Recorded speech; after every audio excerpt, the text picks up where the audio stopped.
mature or middle stage. The valley deepening through vertical erosion throughout youthful stage is regulated by low channel gradient and following lower in drift pace, with the end effect of appearance of early maturity is marked by lower in valley deepening because of lower in channel slope, decrease in speed of river flow, lower in the transporting capability, and many others. Consequently, valley widening through anesthetic horizontal erosion controls over valley incision via downcutting. The convex slant of valley facet is gradually renovated into even slope, and the gorges and canyons characterized by steep and slender valleys are changed to large and uniform valley floor. The rivers settled huge boulders at the base as a result of sudden lowering of channel gradient and therefore decrease lifting and transporting ability of the rivers. Such deposited silt form alluvial fans and alluvial cones. The sluggish extension of these cones due to their non-stop collection result in the establishment of giant pedimount plants through the group of several fans and cones. Interstream parts or water divides are constantly lessened due to backlosing and lateral erosion that is valley widening. For this reason, interstream regions are converted into narrow ranges. The principal river decline down to its base level or sea level and will become graded. The stable transporting capability and general silt is to be transported. However, because of marked lowering in the channel grade, rivers embrace sinuous flow and develop abundant meanders and loops of their course. Massive floodplains are designed due to sedimentation of alluvia or either sides of the river. Rivers commonly alter their flow as mild grades of the floodplains. Number of oxbow lakes come up in the process, straightening of or twisting loops of meanders. Deposition of residues or silt on the both edges of the river flow result in the construction of natural levees. Old stage. Now, in the final stage or old stage is characterized by equal lower channel angle of grade, general non-appearance of valley extension, reduction in wide variety of substreams and leveling of valleys. Tributary streams also obtain the planation by erosion and are brought down. Therefore, horizontal erosion and following loss of slope leads to maximum of interstream surface. Valleys convert to large and flat concave slopes of valley facets. Downslicing of valleys is absolutely nil, hence weathering is lowered. Consequently, sideways or horizontal erosion and constant degradation of the land resulting into sluggish decrease of absolute height and water divide. Interstream regions and water divides are unusually decreased in top and are modified to lowland. However, they due to upward push above the encircled regions, carrying capability of the rivers turn into lowest because of very less stream gradient and hence the rivers emerge as loaded. Therefore, settlement of load will become most dominating feature at this point of river action. The rivers undertake incredibly meandering twist. The widespread floor plains with slopes around 2 degrees and which makes the river go with the flow so gradually that the primary channel henceforth is fragmented into number of streams and as a consequence the river gets braided. Valley aspects are broadened by big natural levels or bluffs, which is the outermost limit of the repetitive overflow of the rivers. The river deposits are also from huge deltas at their mouths if environmental situations remain favorable for delta formation. The complete topography is transformed into large flat undulating floor except a few remaining convexo-concave hill which can be above the overall flat floor. The best normal cycle of erosion has to bypass all the three stages or phases: youth, maturity and old. Hence, a peneplain is attained if the topography is stable for longer period. However, the availability of such situation is rare due to the fact the earth is a dynamic planet. The plate tectonics have also revealed that plates are usually active and subsequently lengthy duration of crustal balance is infeasible.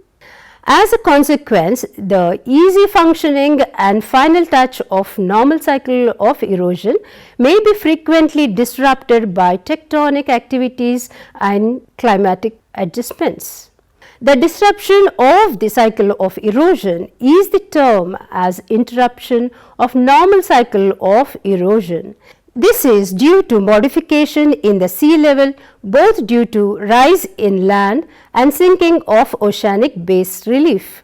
Glaciation and deglaciation at some point of ice age, like Carboniferous glaciation of the Gondwana for the duration of Carboniferous period and Pleistocene glaciation of the northern hemisphere at some point of Pleistocene duration. So, rise in land and sinking of land regions, volcanic blast and climatic alteration lead to the interruption of the normal cycle of erosion.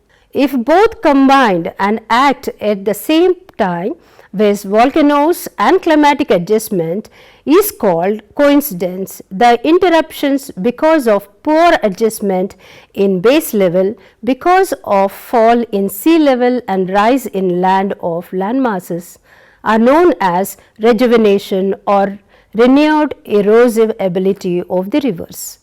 Therefore, several unique landforms are made because of renewal of fluvial action. The landforms ensue from the number of cycles of erosion at the same topography. It can be or not entirely completed or incomplete. Such topographies are called polycyclic land setup or multicyclic land setup. Example, Chota Nagpur place signifies multicyclic topography. Cycle of erosion in different environments. Arid topography given by Davis in 1905. Dry climate consists of several small basins at a beginning of the cycle of erosion where materials are washed during rare rainfall incidences. In the next phase, valleys are developed and dissected highlands are formed.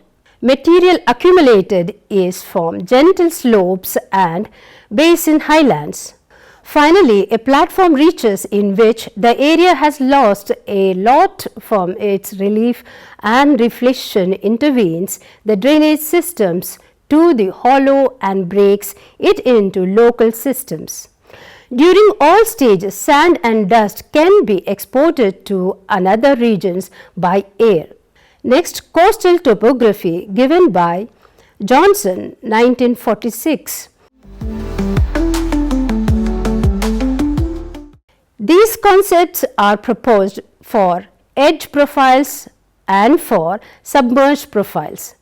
A supplementary model many a times applied to the coastlines here, there may be submergence and emergence in different parts. Third, glacial topography given by Davis in 1900. The crossed cycle of erosion behaves with the glacial cycle mountains and has no old platform, as Davis argues that there is a only development of mature glaciated landscape. A glacial cycle of erosion crops up with a pre-glacial surface. Over the time, the valley glaciers wiped the underlying base rock at different rates, which leads to the manufacture of valley and glaciers are entangled closely. As time passes, at the glacier starts the weathering process by thawing of subsurface and subsequent erosion follows. And in the mature phase, the valleys make smooth-sided troughs. Karst topography given by Zivik, 1918. There are three stages in the cycle of erosion in the karst regions. To start with, the superficial fractures are dissolved, enhanced and totally filled with water. Normal fluvial depressions develop, minor holes may be present. Subsequently, the deflecting of water from the development of fluvial drainage pattern, creating large dolines and uvalas in the valley bottom. The streaks between the uvalas gradually disappear because those landlines fall down. If bed is underlined by soluble rock, the normal fluvial valleys will gently appear when subsurface river flow reaches the insoluble lithology. Finally, insoluble rocks appear as isolated hills. Anyhow, karst cycle will not form peneplain. Fifth one, periglacial topography given by Troll, 1948. The periglacial cycle of erosion initiates with a non-periglaciated topography. The one-time periglaciated mass exposes the bedrock in the upper slopes of the regolith. These outcrops then they are subject to frost weathering that form broad block fields based on areas that retreat from the slopes. In the later stage, the rock disintegrates and summit transforms into fluvio-glacial landforms. In summary, the cycle of erosion, widely found as fluvial or running water, is called normal cycle of erosion. It is known as normal, that is, fluvial processes cover utmost topography of the crust except glacial and arid regions of the world. William Morris Davis, an American geomorphologist, given this theory of landform alteration in his work Geographical Cycle of Erosion in 1899. According to him, as organic life passes through the stages of youth, maturity and old, in the same way landforms also begin in journey from youth through maturity to old stage. According to W. M. Davis, geographical cycle is the period of time during which rise in landmass undergoes into transformation by the process of land sculpting and ending into low featureless plain, a peneplain.